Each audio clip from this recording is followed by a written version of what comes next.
For another example, I'm going to start with 3/4. I have 3/4 because three are shaded and there's 4 pieces. So I know my fraction is 3/4.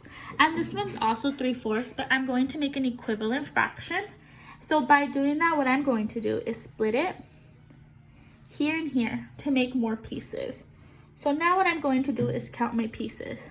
So I know this one's shaded. So this one's 1, 2, 3, 4, 5, 6. 6 shaded. But now I want to count all of them. 1, 2, 3, 4, 5, 6, 7, 8. 8 pieces. So I have 6 shaded and 8 pieces. So now I know that 3/4 is equal to 6/8. So now we're going to move down to our fraction bar. I'm going to cut this by 4ths. And this one by 8ths. So I have my 3/4, which I'm going to shade it.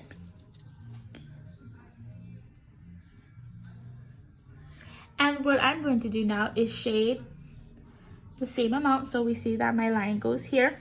So I have 1, 2, 3, 4, 5, 6. So 6 out of 1, 2, 3, 4, 5, 6, 7, 8.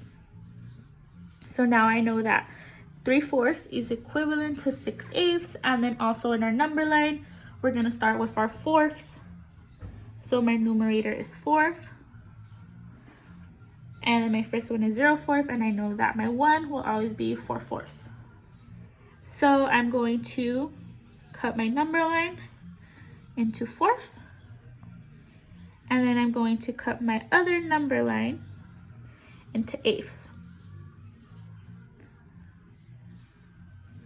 I know this one is 0/8, and this one is 8/8. So I'm going to cut that. So that's 1/8, 2/8, 3/8, 4/8, 5/8, 6/8, 7/8, and 8/8. And then for my top one, I have 1/4, 2/4, 3/4, and 4/4. So what I want to do is find the equivalent fraction for 3/4. So I'm putting my dot here, and what I'm going to do is see which one it aligns to, and I see that it aligns to this one. So I know my equivalent fraction is, my fractions are equivalent are 3/4 equal 6/8.